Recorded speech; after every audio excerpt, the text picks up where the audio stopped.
శుక్లాంబరధరం విష్ణుం శశివర్ణం చతుర్భుజం ప్రసన్నవదనం ధ్యాయేత్ సర్వవిఘ్నోపశాంతయే అగజానన పద్మార్కం గజానన మహార్నిశం అనేకదంతం భక్తానాం ఏకదంతముపాస్మహే. ఓం గం గణపతయే నమః. ఓం శ్రీమాత్రే నమః. ఓం శ్రీ గురుభ్యోం నమః. మా ఆది ఆస్ట్రాలజీని చూస్తున్నటువంటి మీ అందరికీ, అలాగే విదేశాల్లో కూడా ఉంటూ నన్ను ఎంతగానో ప్రోత్సహిస్తూ, విదేశాల్లో వాళ్ళే కదండి, మీరు కూడా నన్ను ఎంతగానో ప్రోత్సహిస్తూ, అలాగే నా వీడియోలు కూడా చూస్తూ నన్ను ఎంతగానో ప్రోత్సహిస్తున్నారు. సో మీరందరికీ పేరు పేరున నా హృదయపూర్వక నమస్కారాలు. ఇప్పుడు మనం 12 రాశుల వాళ్ళకి మకర రాశిలో సూర్య భగవాను ప్రవేశించినప్పుడు కలిగే ఫలితాలు ఎలా ఉంటాయి తెలుసుకుందాం. దానికంటే ముందర ఏంటంటే, మీరు మీ జాతకాలు తెలుసుకోవాలన్నా, లేదా మీ ముహూర్తాలు పెట్టించుకోవాలన్నా, ముఖ్యంగా ఏంటంటే మీ జాతకాలు తెలుసుకోవాలనుకుంటే date of birth, time of birth, place of birth ఉండాలి.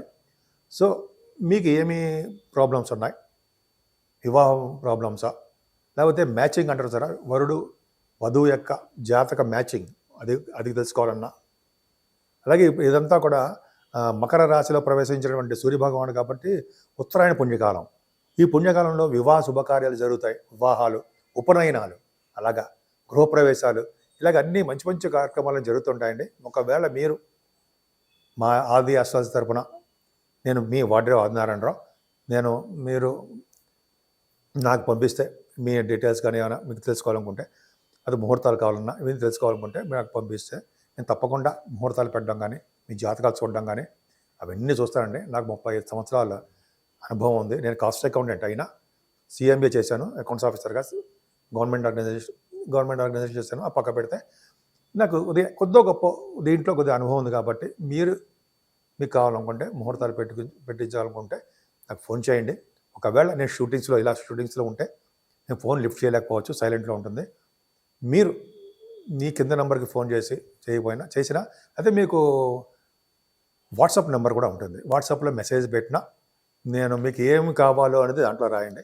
రాస్తే నేను తప్పకుండా ఈ షూటింగ్స్ అన్నీ అయిపోయిన తర్వాత కూడా నేను ఫోన్ చేసి మిమ్మల్ని పలకరిస్తాను. మీకు ఏం కావాలో కూడా అడుగుతాను. సో మీకు ఏమైనా కావాలనుకుంటే ఈ కింద నెంబర్కి ఫోన్ చేయండి. ఇప్పుడు మనం మకర రాశిలో సూర్యభగవానుడు ప్రవేశించినప్పటి నుండి 12 రాశుల వాళ్ళకి ఎలా ఉండబోతోంది, బ్రహ్మాండంగా ఉండబోతుందండి. అంటే సూర్యభగవానుడు యొక్క పవర్ ఎలా ఉంటుంది, జనవరి నుంచి ఇలా ఉండబోతోంది తెలుసుకుందాం. ఈ సూర్యభగవానుడు అంటే మకర రాశిలోకి 14వ తారీఖు జనవరి నుంచి మకర రాశిలో ప్రవేశిస్తాడు. 12వ తారీఖు ఫిబ్రవరి వరకు కూడా మకర రాశిలోనే ఉంటాడు ఆయన. సో ఈ మకర రాశిలో ఉండడం వల్ల 12 రాశుల వాళ్ళకి ఫలితాలు ఎలా ఉంటాయో తెలుసుకుందాము. మకర రాశి గురించి తెలుసుకుందామండి. సూర్యభగవానుడు మీ రాశిలోకే, మకర రాశిలోకే వస్తున్నాడు ఆయన, జనవరిలో వస్తున్నాడు ఆయన. సో మకర రాశి వాళ్ళకి ఫలితాలు ఎలా ఉంటాయి, మీ రాశిలో సూర్యభగవానుడు ఉండడం వల్ల మీకు ఏమి ఇస్తాడు ఫలితాలు అంటే, ఆరోగ్యం భవతి, అలాగే నేత్రరోగి మేధావి, అలాగే సదాచారవరః, ఉష్ణ శరీర, ఉదార, శూర, పైచదేహి. అంటే మీ రాశిలోనే రవి ఉండడం వల్ల ఆరోగ్యం భవతి, చక్కటి ఆరోగ్యవంతులుగా మీరు ఉంటారు. భవతి అంటే ఉంటారు, సంపూర్ణమైన ఆరోగ్యవంతులుగా ఉంటారు. పైచదేహి అన్నాం కదా. పైచత్వం అంటే కొద్దిగా ఫుడ్ ప్రాబ్లం ఉండడం వల్ల పైచత్వం కలిగి ఉంటారు. అలాగే నేత్రరోగి అంటే, నేత్రాలు అంటే కళ్ళుకి కొంచెం చిన్న ప్రాబ్లమ్స్ రావడానికి అవకాశం ఉందండి. అలాగే గొప్ప బుద్ధి, మంచి బుద్ధి కలవారుగా ఉంటారు. అలాగే సదాచార వరహ అన్నాం కదండి. సదాచారము అంటే సదాచార వరహ అన్నాం అంటే ఎప్పుడు సంచారం చేసేవారుగా, ఎప్పుడు తిరిగేవారుగా ఉంటారు. ఎల్లప్పుడూ వేడి శరీరం కలవారుగా ఉంటారు. ఉష్ణ శరీర అన్నాం కదా, ఎల్లప్పుడూ వేడి శరీరం కలవారుగా మీరు ఉంటారు. అంతేకాకుండా ఉదార స్వభావం మీకు ఎక్కువ, జాలి, దయ, ఉదారత అంటాం కదా, అది ఎక్కువ. శూరత్వం కలిగి ఉంటారు. మీరు మంచి డైనమిక్గా, స్పీడ్గా, మంచి ధైర్యంగా ఉంటారనమాట. ఏదైనా సరే దూసుకుపోదామని శూరత్వం కలిగి ఉంటారు. అలాగే పైచంత చెప్పినట్టు పైచదేహి అంటే అలాగ ఉంటారు, పైచంత గలవారుగా ఉంటారు. ఇలాగా మీరు చిన్న నేత్ర రోగం తప్ప మీరు చాలా మంచిదేనండి. మీకు ఎప్పుడు స్పీడ్గా, మీకు తెలివిగలవారుగా ఎప్పుడు బాగుంటారు. మీకు రవి రాశిలో ఉండడం వల్ల ఎక్కువగా స్పీడ్గా నడుస్తుంటారు.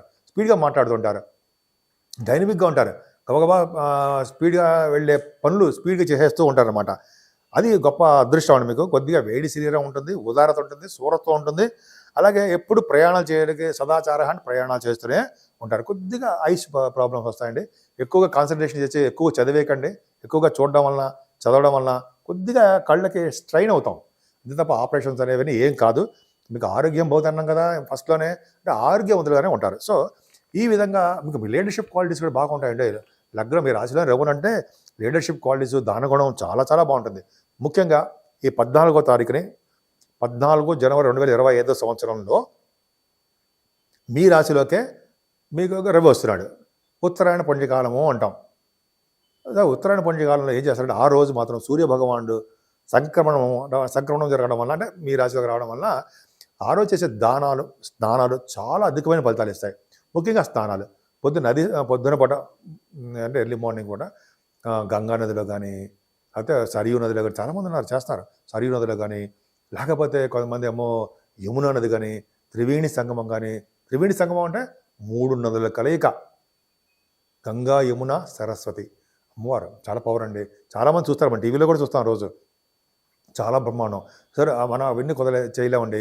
నది స్నానాలు గోదావరి కానీ, కృష్ణ కానీ, ఏదైతే దగ్గర ఉంటే అది కూడా కుదరకపోతే మన ఇంట్లోనే చేయడం వల్ల. అంతేకాకుండా స్నానం చేసి అయిపోయిన తర్వాత అర్ఘ్యం సమర్పించాలి సూర్యభగవానికి. అర్ఘ్యప్రియుడు అంటే సూర్యభగవానికి ఎర్రని పుష్పాలతోటి, నీళ్లతోటి మనం అర్ఘ్యం 11 సార్లు సూర్యభగవాన్ మంత్రం జపించడం వల్ల కానీ, అయితే ఓం సూర్యాయ నమః అని చెప్పడం వల్ల కానీ, అయితే గాయత్రి మంత్రం ఓం భూర్భువస్సువః తత్సవితుర్వరేణ్యం ఉంది కదండి, ఆ మంత్రం జపించడం వల్ల చాలా పవర్ ఉంటుంది. సో ఇదైతే అయిపోయిన తర్వాత దానాలు అనేది చాలా పవర్ అండి. ఈరోజు దానాలు అని చెప్పాను కదా. దానాలు అంటే ఏంటి? దానాలు అంటే బంగారం అంటే, ఎందుకంటే మీ రాశి వారికి, మకర రాశి వాళ్ళకి సూర్యభగవానుడు అష్టమాధిపతి అవుతాడు. అంటే ఆరోగ్య ప్రదాత కదా ఆయన. అష్టమాధిపతి అంటే ఆరోగ్యం మీద ఎఫెక్ట్ కొడుతుంటాడు. కానీ ఎప్పుడైతే సూర్యభగవానికి మీరు ఎప్పుడైనా సరే సూర్యభగవాన్ ఈ రోజు మాత్రము కొద్దిగా బంగారం సరే, వేద పండితులు కానీ, శాస్త్రాలు తెలిసిన వాళ్ళకి కానీ, లేకపోతే పూజారులకు కానీ, ఎవరికైనా సరే బ్రాహ్మణులకు దానం ఇస్తే బ్రహ్మలోక ప్రాప్తిని శాస్త్రం చెప్తాను. అంతేకాదండి, బంగారము, వెండి, వస్త్రాలు, స్వయంపాక దానము, అయితే కొంతమందికి అన్నదానం, అలా చేస్తున్నారు. అన్నదానము, గోదానము, కొంతమందికి అయితే పళ్ళు ఫ్రూట్స్ అంటాం కదా, అవన్నీ దానాలు. ఏ చిన్న దానం ఇచ్చినా అధికమైన పుణ్యఫలమే. దానివల్ల మన సంతానం వృద్ధి చెందుతారు అనడంలో ఏమాత్రం సందేహం లేదు. ఇది శాస్త్రం చెప్తాను, నేను చెప్పడం కాదు. ఈ 2 అయిపోయి. 3ది ఏంటి? దేవాలయ సందర్శన. ఎప్పుడైనా సరే దేవాలయ సందర్శన మీరు ఖచ్చితంగా చేసుకుంటే చాలా మంచిది. మీకు అష్టమాధిపతి కూడా అయ్యాడు కాబట్టి సూర్యభగవాన్ని దర్శనం ఎప్పుడూ చేసుకుంటూ ఉండాల్సిందే. సూర్యభగవాన్ని చేసుకోవడం వలన, సూర్యభగవాన్ నమస్కార ప్రియుడు, అంటే ఆరోగ్య ప్రదాత, ఆయన ఐశ్వర్య ప్రదాత. ఆరోగ్య ప్రదాత మీకు అష్టమ స్థానం ఉంది కాబట్టి ఆరోగ్యం కావాలి కాబట్టి నమస్కార ప్రియుడు. నమస్కారం చేసినా చాలు. సరే, అది పక్క పెడితే సూర్యభగవానికి మనం ఒకవేళ మీరు కుదిరితే నవగ్రహాల్లో 6 వారాల పాటు, 6 ఆదివారాల పాటు చేయడము, స్వామికి అష్టోత్తరాలు పూజ చేయడము, అలాగే ఆయనకి అంటే గోధుమల దానం, బ్రాహ్మణుడికి గోధుమల దానం ఇవ్వడం వల్ల మీకు ఉన్నటువంటి శరీర బాధలు కానీ, ఆరోగ్య బాధలు కానీ ఇవన్నీ తగ్గుముఖం పడడానికే ఎక్కువ అవకాశాలు ఉన్నాయి. సో మీరు ఏమాత్రం అవకాశం చేసుకుని సూర్యభగవాన్ దేవాలయాలు సందర్శించండి. దేవాలయాలు సందర్శించిన తర్వాత మీరు శుభ్రపరచడం, దేవాలయాలు శుభ్రపరచడం, నామోషి ఫీల్ కాకండి. అంటే దేవాలయాలు అంటే అందరికీ చెప్పడం మీ ఇష్టం అనుకోండి. దేవాలయాలు శుభ్రపరిచిన వాళ్ళకి మంచి జన్మ వస్తుంది, మంచి జన్మ ఉంటుంది, వాళ్ళు మంచి లోకాలకు వెళ్తారని శాస్త్రం చెప్తుంది, నేను చెప్పాల. సో దేవాలయాలు శుభ్రపరచడము, ముఖ్యంగా సూర్యభగవాన్ దేవాలయాలు శుభ్రపరిస్తే అంత అదృష్టం అండి. సో ఈ విధంగా చేయడం వలన మన పిల్లలకు కూడా మంచి శుభ్రంగా మంచి జరుగుతుందని, అలాగే మీరు సూర్యభగవాన్ని ఎప్పుడు పూజించడం వలన, గాయత్రి మంత్రంతో పూజించడం వలన 108 సార్లు దశగాయత్రి కానీ 108 సార్లు గాయత్రి కానీ పూజ చేయడం వలన ఆరోగ్యం, ముఖ్యంగా 8వ హౌస్లో ఆడాడు, ఆరోగ్యం బాగా డెవలప్ అవడము, ఐశ్వర్యం కూడా కలగడానికి కూడా ఆయన సూర్యభగవాన్ని కారకుడవుతాడు. సూర్యభగవాన్ని ఆరాధన చేయడం వల్ల మీరు ఎప్పుడూ ఆరోగ్యవంతులుగా ఉంటారని, అందంగా, ఆనందంగా, తృప్తిగా ఉండాలని, ఉత్సాహంగా ఉండాలని నేను మనస్ఫూర్తిగా కోరుకుంటున్నాను.